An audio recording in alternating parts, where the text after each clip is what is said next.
Good morning, brothers and sisters. We offer today's Mass for the following intentions. Thanksgiving offered by Dr. Annalisa Sangil, Sardas and Luz Medina and family, Tess Laus and family, the Mangaluz family, Lydia Garcia and family, Dick and Helen, Norman Edward, Iwa Auline and Bettina Razon, Agnes and Boyambao, the Simbulan family, CJ Payumo Patawaran, Geraldine Enriquez, Ten and Jenny Limson, Jasper John Rosimo, Francesca Esteban, Ray E. Castro, Geraldine Sunga, Francesca Gilibas for passing the pharmacist licensure examination, and the wedding anniversary of Numeriano and Luz Pulusan. The thanksgiving and petition to Christ the King of Abelardo and Lourdes Silo and family.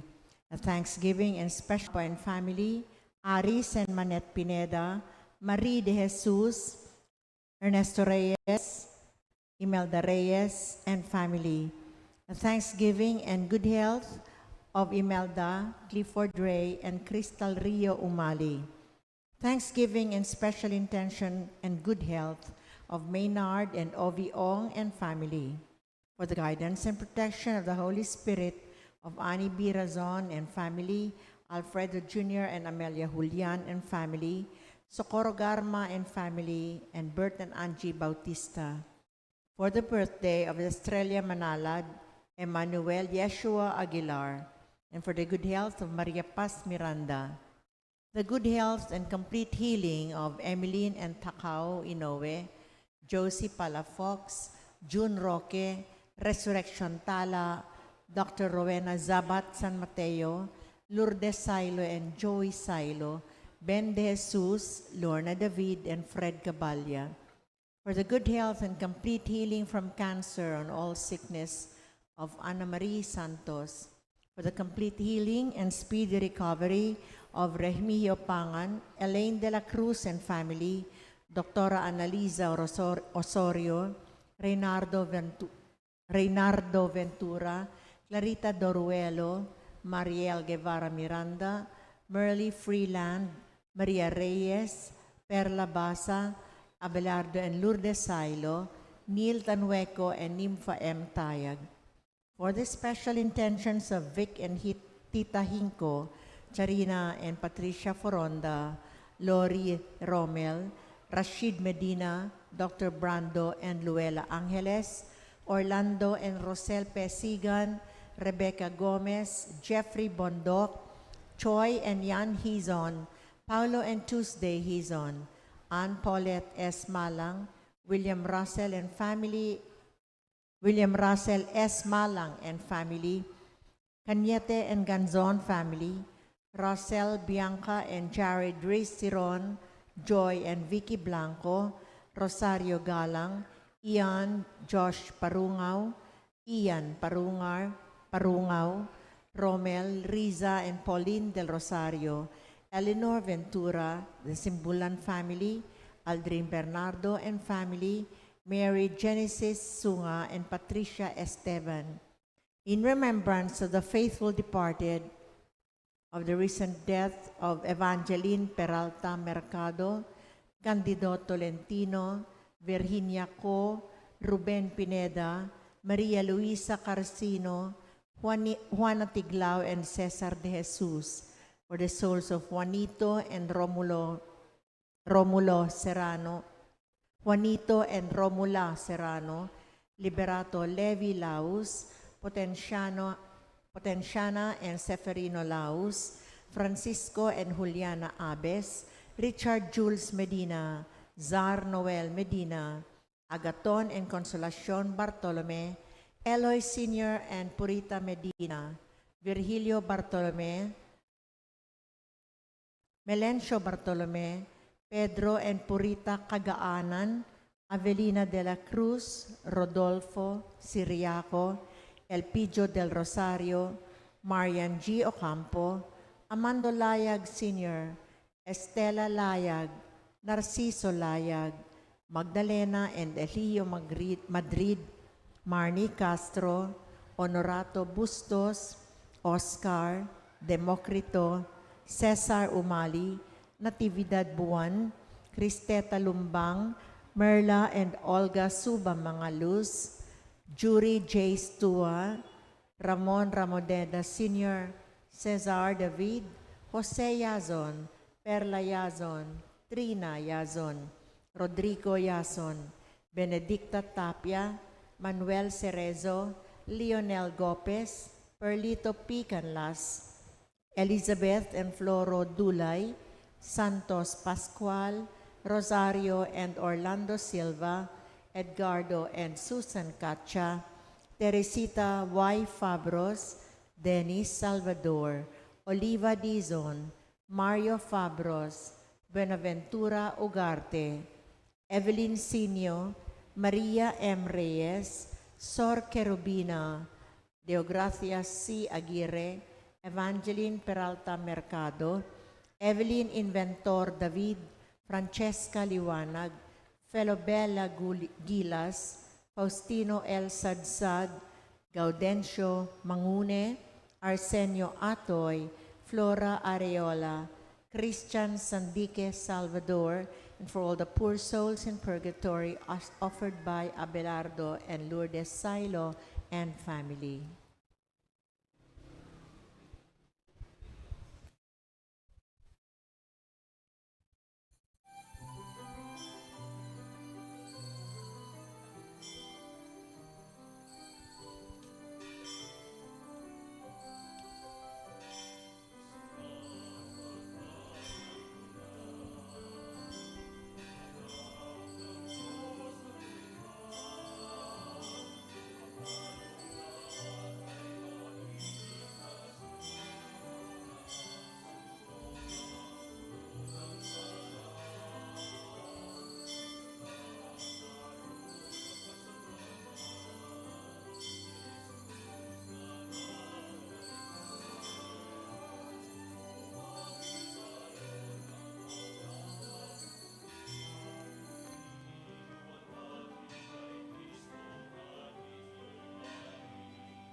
As one family, let us begin our celebration with our act of faith in the name of the Father, and of the Son, and of the Holy Spirit.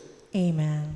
The grace of our Lord Jesus Christ, and the love of God, and the communion of the Holy Spirit be with you all. And with your spirit. Friends, who prepare ourselves to celebrate these sacred mysteries, let us call to mind all our sins.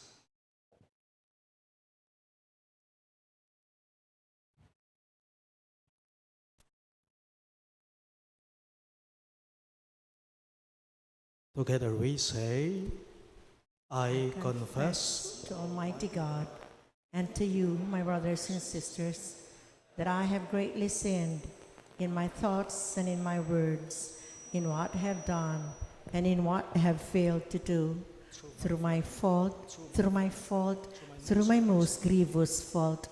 Therefore I ask Blessed Mary, ever Virgin, all the angels and saints, and you, my brothers and sisters, to pray for me to the Lord our God. May Almighty God of mercy on us, forgive us our sins and bring us to everlasting life. Amen.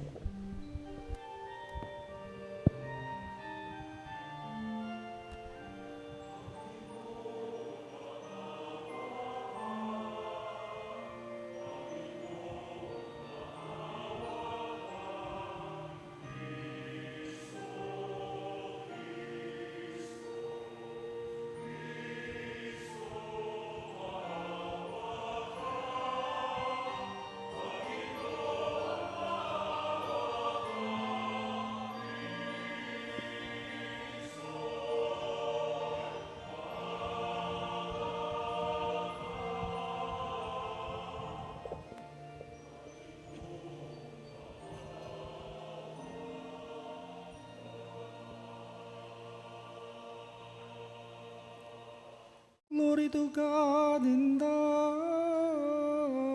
highest.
Let us pray.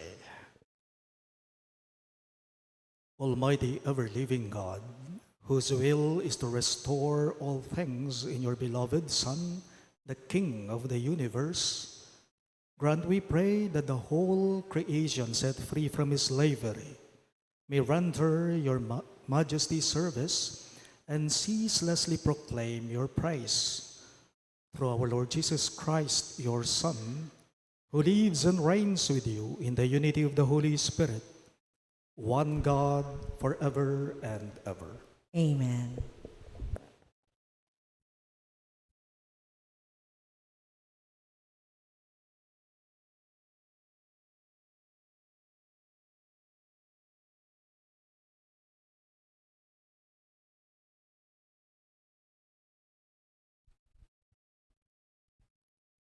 A reading from the second book of Samuel.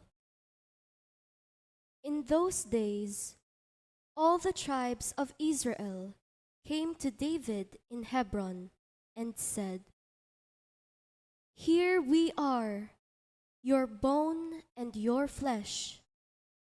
In days past, when Saul was our king, it was you who led the Israelites out and brought them back.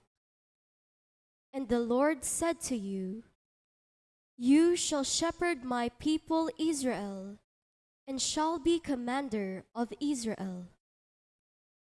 When all the elders of Israel came to David in Hebron, King David made an agreement with them there before the Lord, and they anointed him King of Israel."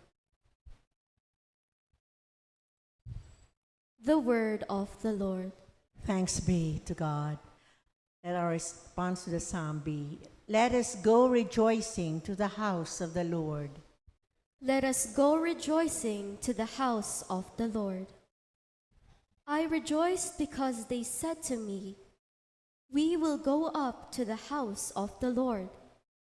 And now we have set foot within your gates, O Jerusalem. Let us go rejoicing to the house of the Lord. Jerusalem built as a city with compact unity. To it the tribes go up, the tribes of the Lord. Let us go rejoicing to the house of the Lord. According to the decree for Israel, to give thanks to the name of the Lord. In it are set up judgment seats, seats for the house of David. Let us go rejoicing to the house of the Lord.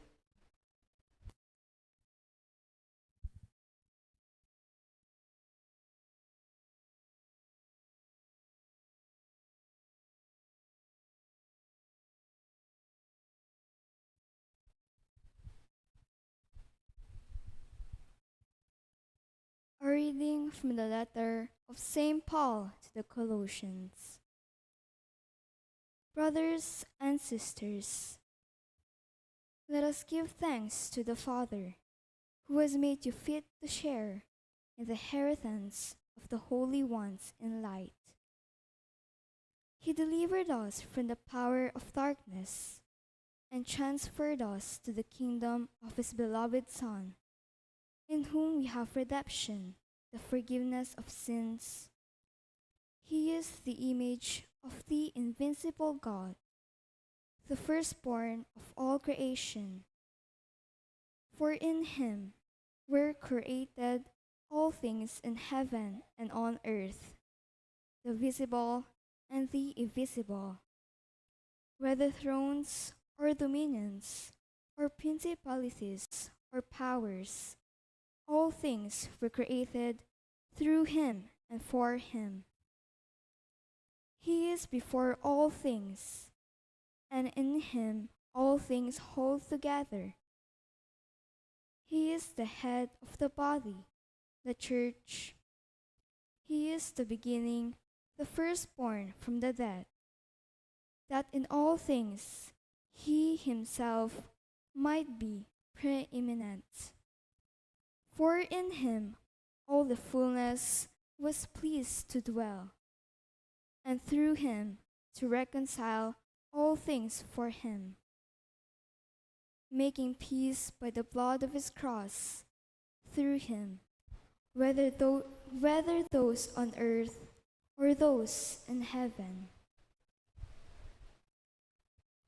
The word of the Lord. Thanks be to God. We rise to honor the Holy Gospel.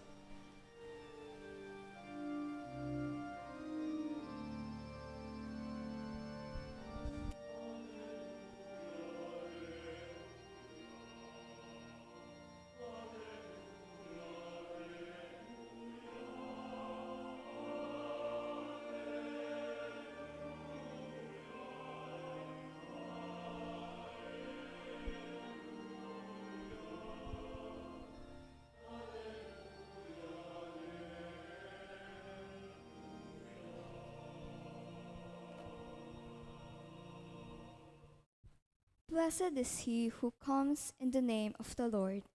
Blessed is the kingdom of our father David that is to come.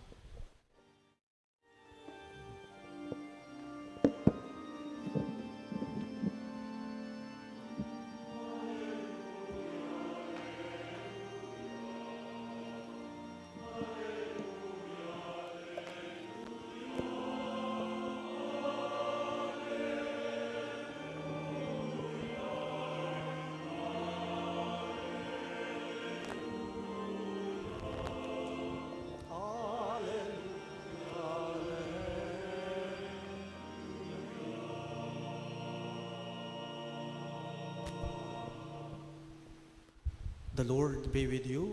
And with your spirit. A reading from the Holy Gospel according to Saint Luke. Glory to you, O Lord.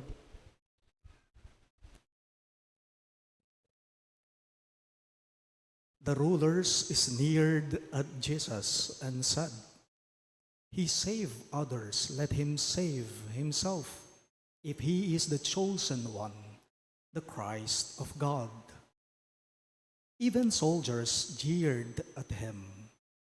As they approached to offer him wine, they called out, "If you are king of the Jews, save yourself." Above him there was an inscription that read, "This is the King of the Jews." Now one of the criminals hanging there reviled Jesus, saying, "Are you not the Christ? Save yourself and us." The other, however, rebuking him, said in reply, "Have you no fear of God? For you are subject to the same condemnation. And indeed, we have been condemned justly, for the sentence we receive corresponds to our crimes. But this man has done nothing criminal." Then he said, "Jesus, remember me when you come into your kingdom." Jesus replied to him, "Amen, I say to you, today you will be with me in paradise." My dear friends, the good news of our salvation. Praise to you, Lord Jesus Christ.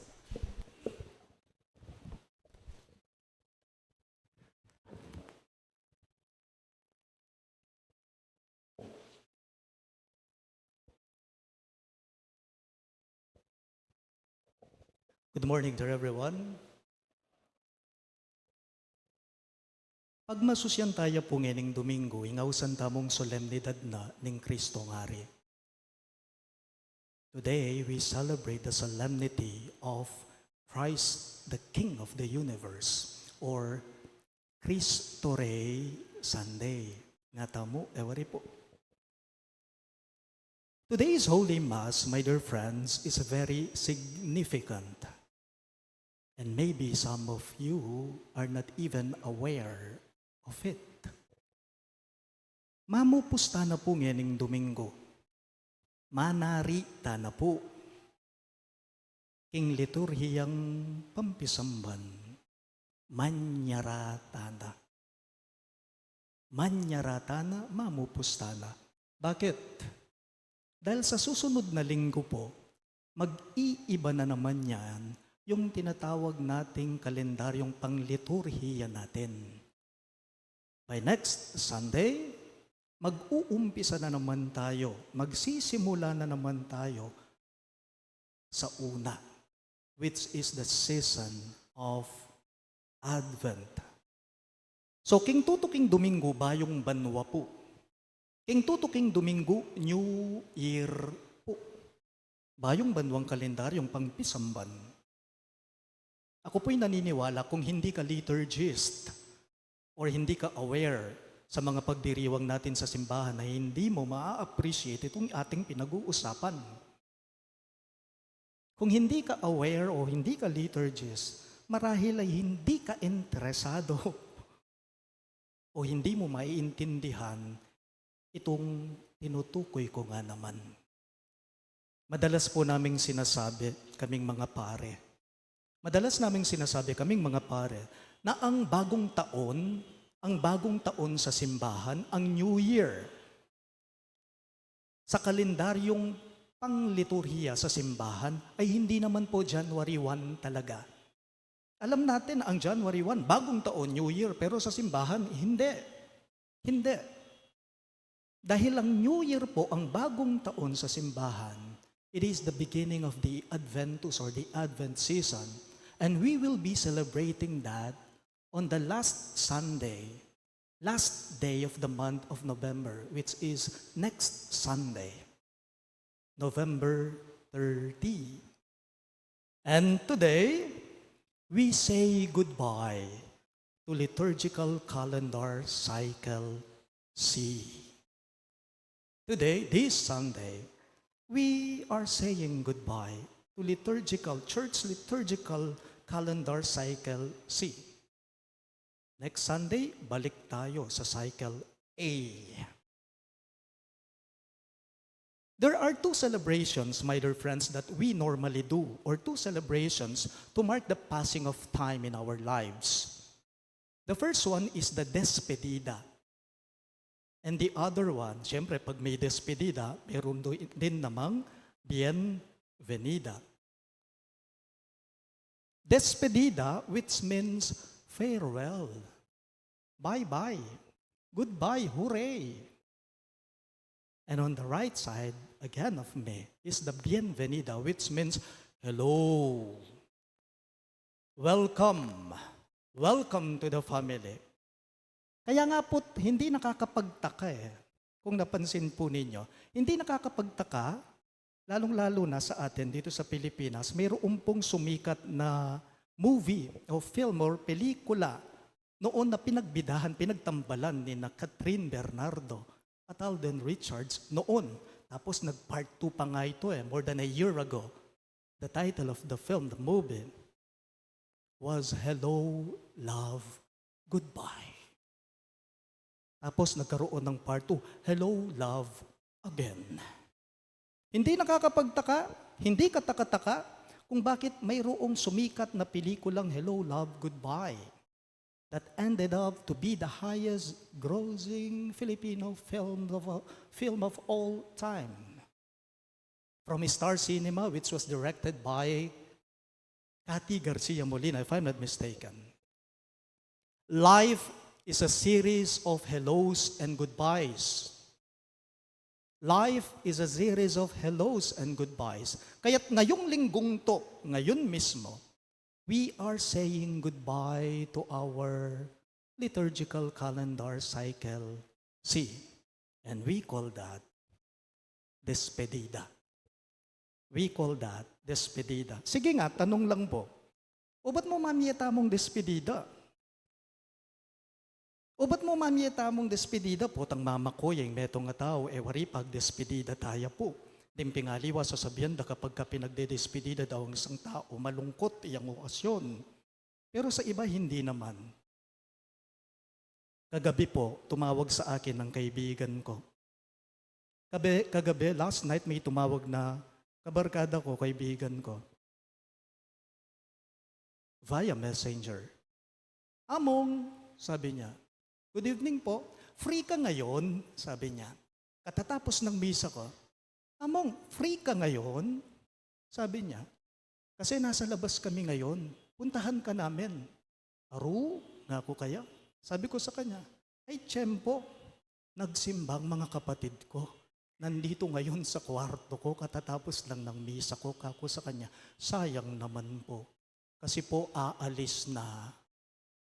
Aalis na po kasi si Miss X on Wednesday, sabi niya sa akin.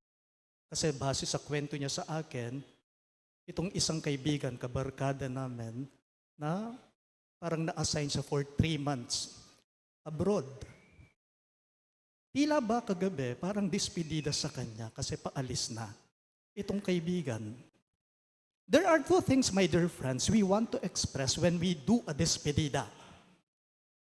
May 2 bagay na ginagawa tayo kung kaya't pinagdedespedida natin ng isang tao. Number 1, We are thankful that that person came to our lives. Pag despedida tayong meto nga tao, bakit?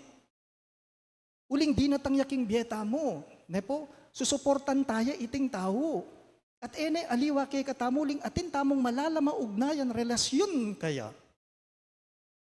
Number 2, pinagdedespedida natin ng isang tao. Bakit? Kasi binibigyan natin siya ng lakas ng loob.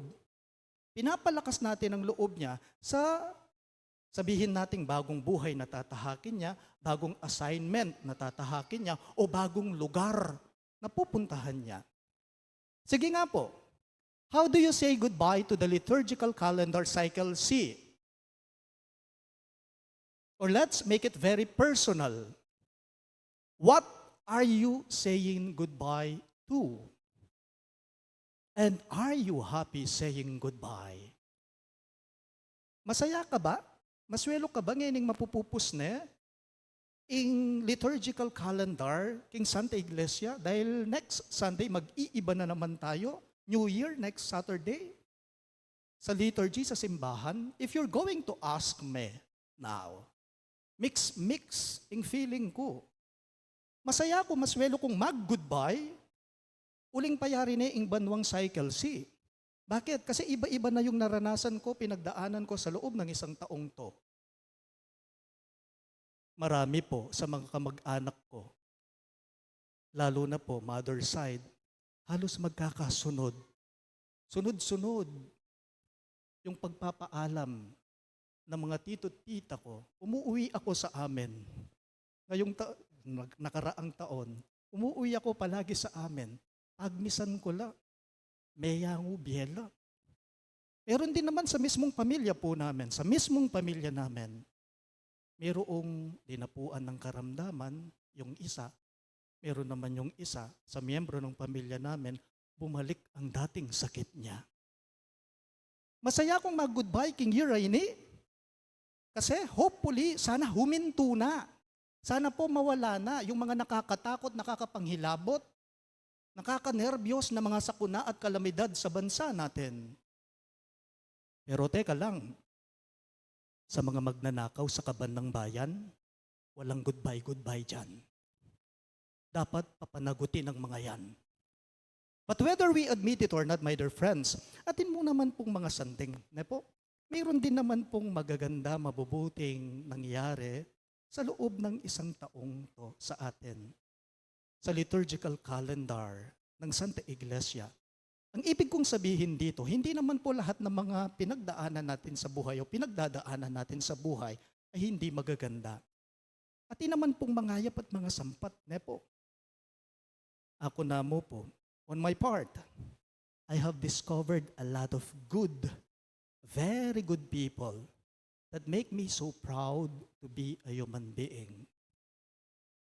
Secondly, nakita kong malinaw sa buhay ko na kahit pala bigay ka ng bigay, magbigay ka, magkaloob ka, hindi ka naman pala mawawalan, hindi ka naman pala mauubusan, kakapaltan, kagagisanan. And lastly, my dear friends, pwedeng mawala gana-gana, ninuman at nanuman, but never the love and mercy of God. Pwedeng mawala ang lahat sa atin but never the love and mercy of God. Ito po ang malinaw na makikita natin sa ating ebanghelyo ngayong linggong to. Di ba yung isa sa mga kriminal, nagsisi siya kay Jesus sa mga oras na yon? Kasi tinutuligsa nung isang kriminal si Jesus. If you are the King of the Jews, save yourself and us. Sabi niya. Tapos nagsalita yung isang magnanakaw na kriminal din na nakapako sa krus. Anong sinabi niya? Sa kapwa kriminal niya, sabi niya, hindi ka naman nahiya sa pinagsasabi mo. Siya wala siyang kasalanan. Pero nakapako siyang tulad natin. Alam mo, sabi ng kriminal na ito, alam mo, deserve natin ang nangyari sa atin. Sabi niya. And at that very moment, nagsisi siya. Anong sinabi niya kay Jesus? Jesus, remember me when you come into your kingdom. And the Lord, Christ our King, replied back to him, sabi niya, Amen, I say to you, today you will be with me in paradise. Pwede pong mawala yung sabla-sabla kay katamo, but never the love, the mercy of God. God, the God who is always there. All these things will pass except God. All these things will pass except His words, His love, His mercy. Sa susunod na linggo, bagong taon sa ating liturhiya, Advent season. My dear friends, I ask you to do one thing. Mamayang gabi, bago tayo matulog, say a little prayer.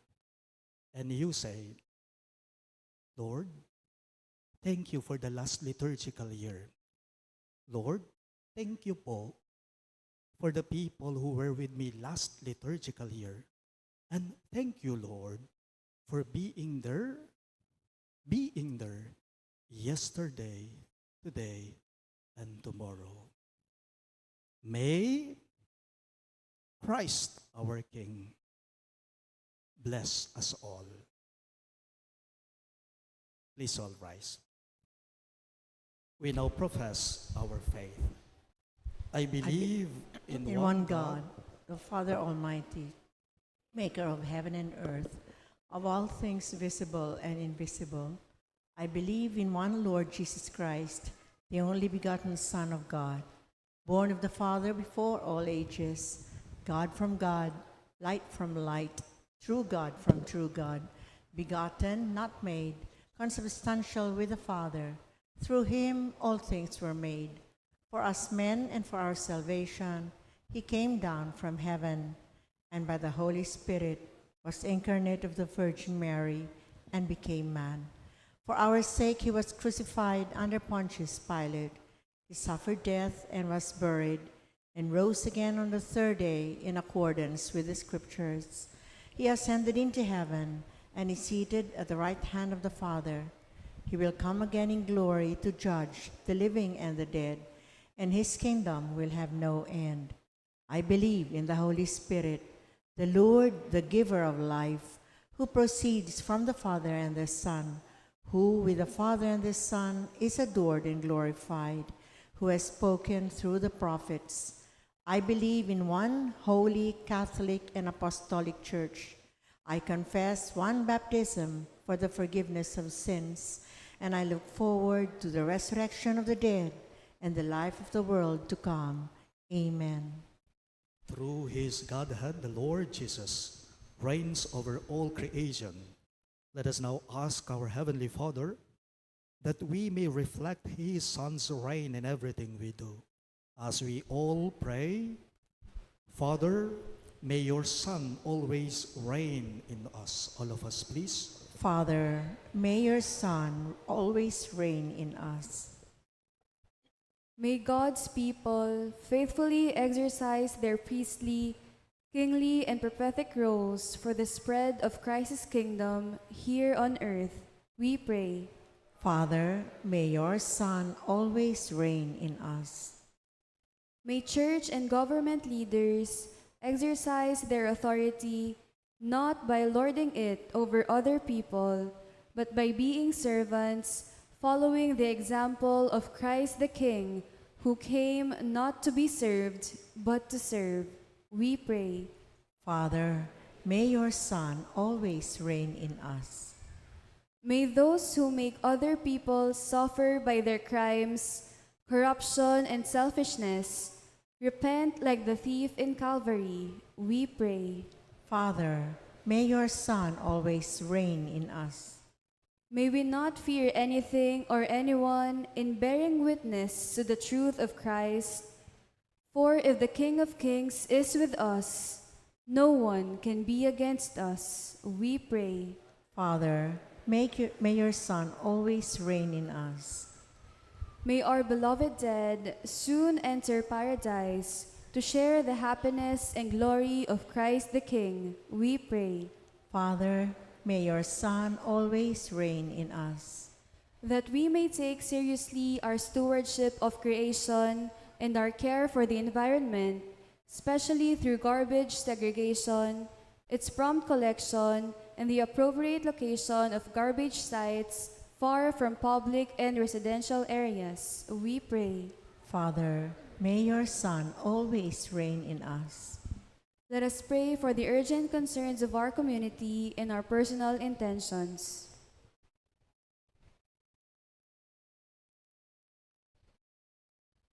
We pray.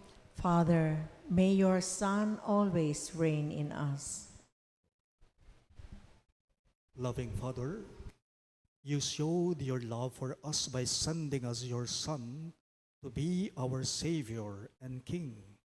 Help us to proclaim his kingship of love and truth among men and women. We ask this through Christ our Lord. Amen.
Pray, my dear friends, that my and your sacrifice may be acceptable to God, the Almighty Father.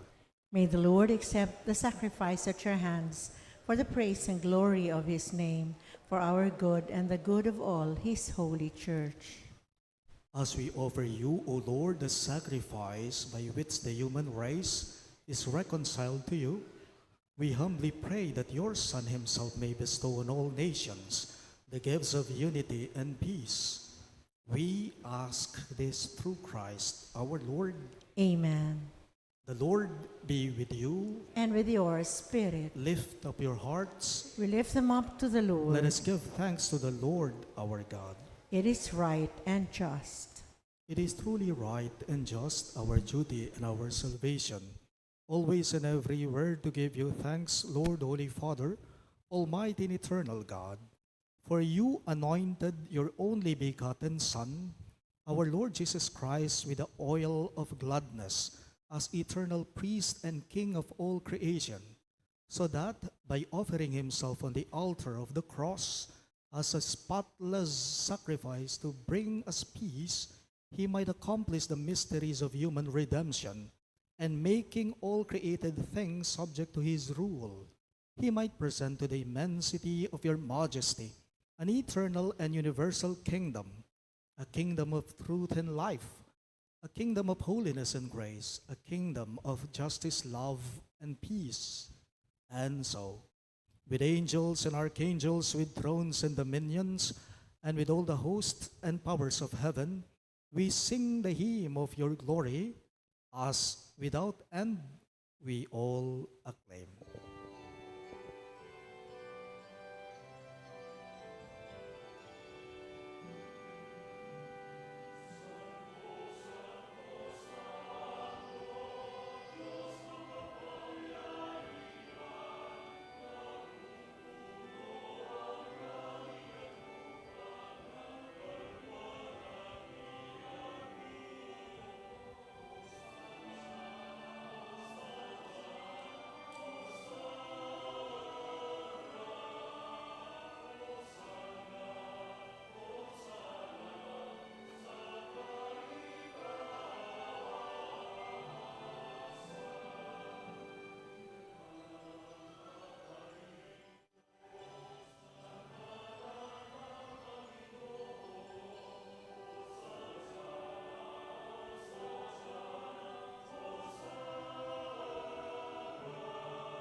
You are indeed holy, O Lord, the fount of all holiness. Make holy, therefore, these gifts, we pray, by sending down your Spirit upon them like the dewfall, so that they may become for us the body and blood of our Lord Jesus Christ. At the time he was betrayed and entered willingly into his passion, he took bread and giving thanks, broke it and gave it to his disciples, saying, "Take this, all of you, and eat of it.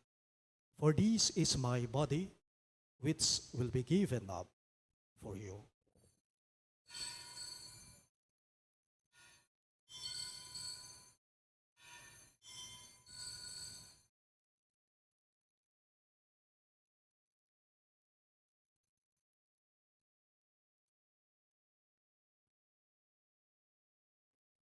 In a similar way, when supper was ended, he took the chalice, and once more giving thanks, he gave it to his disciples, saying, "Take this, all of you, and drink from it.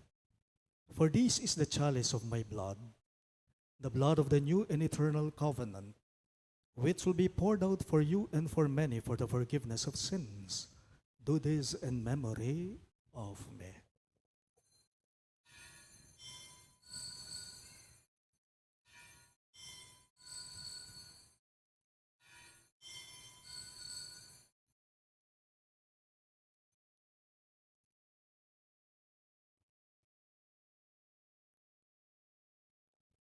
The mystery of faith.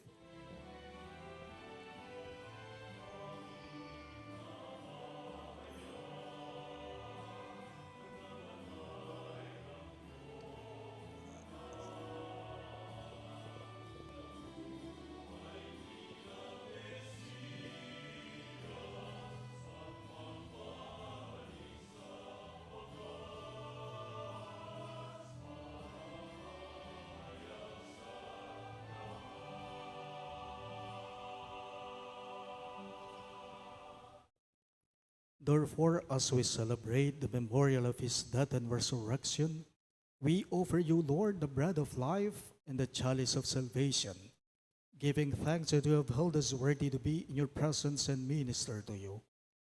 Humbly we pray that partaking of the body and blood of Christ, we may be gathered into one by the Holy Spirit. Remember, Lord, your church spread throughout the world, and bring her to the fullness of charity, together with Leo, our Pope, Florentino, our Bishop, Pasiano, our Bishop Emeritus, Ricardo Jesus, our Parish Priest, and all the clergy. Remember also our brothers and sisters who have fallen asleep in the hope of the resurrection, and all who have died in your mercy. Welcome them into the light of your face. Have mercy on us all, we pray, that with the Blessed Virgin Mary, Mother of God, with Saint Joseph, her most chaste spouse, with the blessed apostles, Saint Jude, Thaddeus, and all the saints who have pleased you throughout the ages, we may merit to be co-heirs to eternal life, and may praise and glorify you through your Son, Jesus Christ. Through him, with him, and in him, in the unity of the Holy Spirit, all glory and honor is yours, Almighty Father, forever and ever.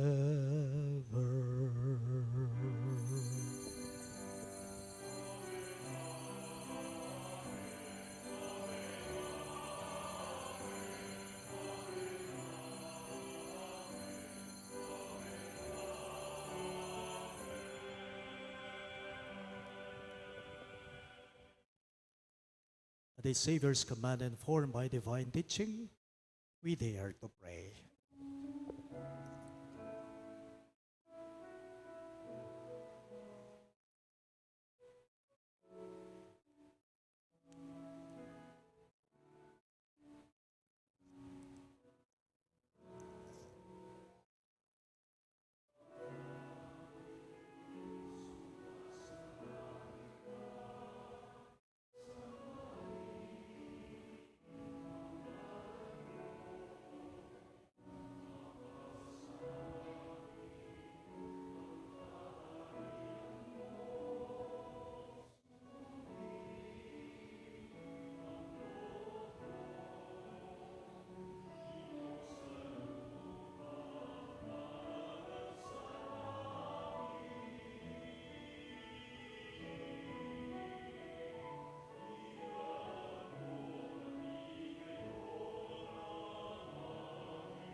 Deliver us, Lord, we pray, from every evil.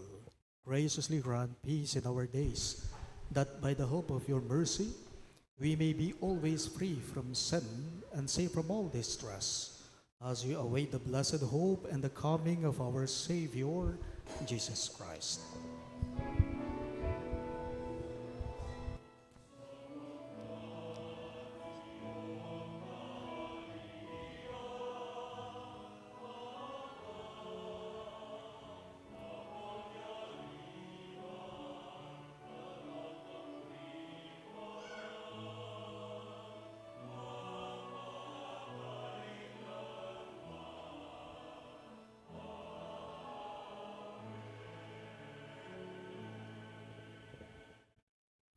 Lord Jesus Christ, who said to your apostles, "Peace I leave you, my peace I give you," look not on our sins, but on the faith of your church, and graciously grant her peace and unity in accordance with your will, who live and reign forever and ever.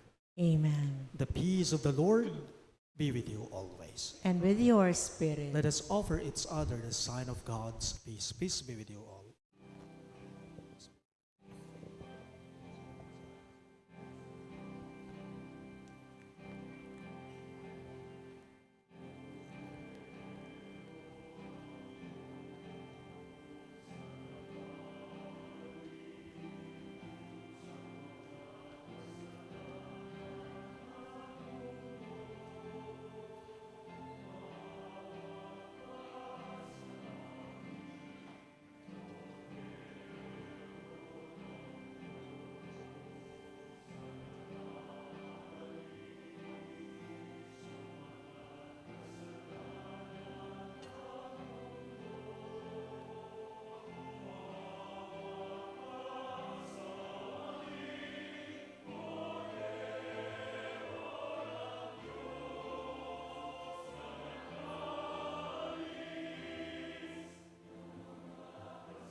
Behold our merciful and loving God, Christ Jesus. He is the Lamb of God who takes away the sins of the world. Happy are those who are called to his supper. Lord, I am not worthy that you should enter under my roof, but only say the word, and my soul shall be healed.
Let us pray. We shall all rise. Having received the food of immortality, we ask, O Lord, that glorifying in obedience to the commands of Christ, the King of the universe, we may live with him eternally in his heavenly kingdom, who lives and reigns forever and ever. Amen. The Lord be with you. And with your spirit, Bow your heads and pray for God's blessing. May the God of all consolation order your days in his peace and grant you the gifts of his blessing. amen. May God free you always from every distress and confirm your hearts in his love, Amen. so that on this life's journey you may be effective in good works, rich in the gifts of hope, faith, and charity, and may come happily to eternal life. Amen. And may the Almighty God bless you all. In the name of the Father, and of the Son, and of the Holy Spirit, Amen. the Mass is ended, and our mission begins. Thanks be to God.